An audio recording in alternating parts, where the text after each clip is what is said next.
প্রতিদিন নতুন নতুন নাস্তা খেতে কার না ভালো লাগে। আসসালামু আলাইকুম everyone, welcome back to my channel Sylheti blogger and cook. আশা করি সকলেই ভালো আছেন, আমিও আলহামদুলিল্লাহ ভালো আছি। আমার আজকের আরেকটি নতুন রেসিপিতে আপনাদের সকলকে স্বাগতম। আজকে আমি তৈরি করব ব্রেড দিয়ে জাল টোস্ট রেসিপি। প্রথমেই আমি ব্রেডগুলোকে দুই সাইডে কেটে নিলাম, তারপর মাঝখান দিয়ে কেটে নিলাম। এখন আমি ব্রেডের ভিতরে কাঠি ঢুকিয়ে নিচ্ছি। দেখেন আমি কীভাবে ঢুকিয়ে নিচ্ছি। এভাবে ঢুকিয়ে নিলে খেতেও সুবিধা হয় এবং দেখতেও ভালো লাগে। আমি একটা একটা করে সবগুলোর ভিতরে কাঠি ঢুকিয়ে নেব। আপনারা দেখে অনুমান করে নেবেন আমি কিভাবে ঢুকাচ্ছি। আস্তে আস্তে ঢুকাবেন, না হয় ব্রেডগুলো নষ্ট হয়ে যাবে। একটা মিক্সিং বোল নিয়ে নিলাম, দিয়ে দিলাম একটা কুচি করে রাখা পেঁয়াজ, তারপর দিয়ে দিলাম 1/3 কাপ গাজর কুচি, তারপর দিয়ে দিলাম 1 মুঠো ধনিয়া পাতা, দিলাম 2 টেবিল চামচ কাঁচামরিচ,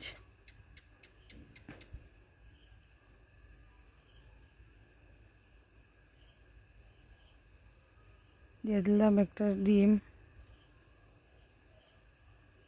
দিলাম পরিমাণ মতো লবণ। এখন সবগুলোকে একসাথে ভালো করে মিক্স করে নেব। সবগুলোকে ভালো করে মিশিয়ে নিলাম। এখন দিয়ে দেব আমি 1/3 কাপ পরিমাণ ময়দা, আর দিলাম 1/3 কাপ পরিমাণ তরল দুধ। এগুলোকে ভালো করে মিক্স করে নেব।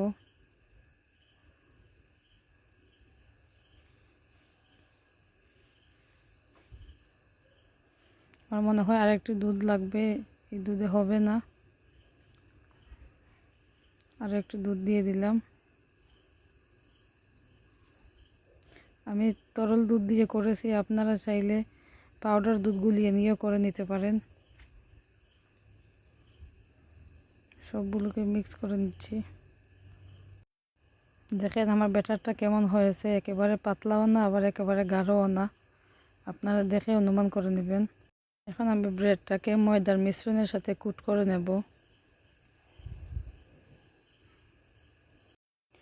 খুবই সহজ একটা রেসিপি, ঘরে থাকা অল্প উপকরণ দিয়ে রেসিপিটা তৈরি করে নিলাম। আপনারা সন্ধ্যার নাস্তায় অথবা বাচ্চাদের টিফিনও তৈরি করে দিতে পারেন। আমার কুট করা হয়ে গেছে। এখন আমি একটা ফ্রাই প্যান বসিয়ে তেলটা হাই হিটে গরম করে দিয়েছি। এখন একটা একটা করে ব্রেড দিয়ে দেব।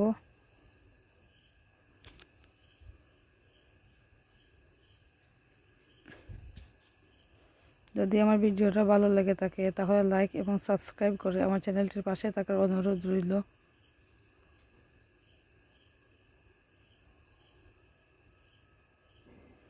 আপনাদের সাপোর্ট এবং ভালোবাসা আমাকে অনেক দূর এগিয়ে নিতে সাহায্য করবে। এখন আমি উল্টে পাল্টে দিচ্ছি। ব্রাউন কালার করে ভেজে নেবেন, একেবারে গাঢ় করে ভাজবেন না, তাহলে স্বাদটা নষ্ট হয়ে যাবে, পুরা হয়ে যাবে। দুই দিকে উল্টে পাল্টে ভেজে এখন আমি তেলটা জড়িয়ে তুলে নেব। রেসিপিটা একবার হলেও ট্রাই করে দেখবেন, আশা করি সকলের ভালো লাগবে। বিশেষ করে বাচ্চাদের বেশি ভালো লাগবে রেসিপিটা। আমার ছেলেও অনেক মজা করে খেয়েছে। তার মিশ্রণের সাথে কুট করে রেখে দিবেন না, তাহলে ব্রেডগুলো ভেঙে পড়বে। আপনারা কুট করে সাথে সাথে তেলের মধ্যে দিয়ে দেবেন। এই তো তৈরি হয়ে গেল আমার দারুণ স্বাদের ব্রেড ডাল টোস্ট রেসিপি।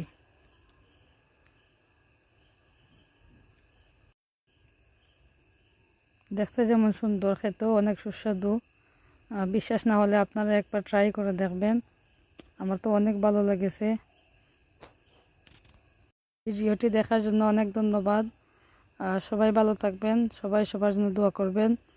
আল্লাহ হাফিজ।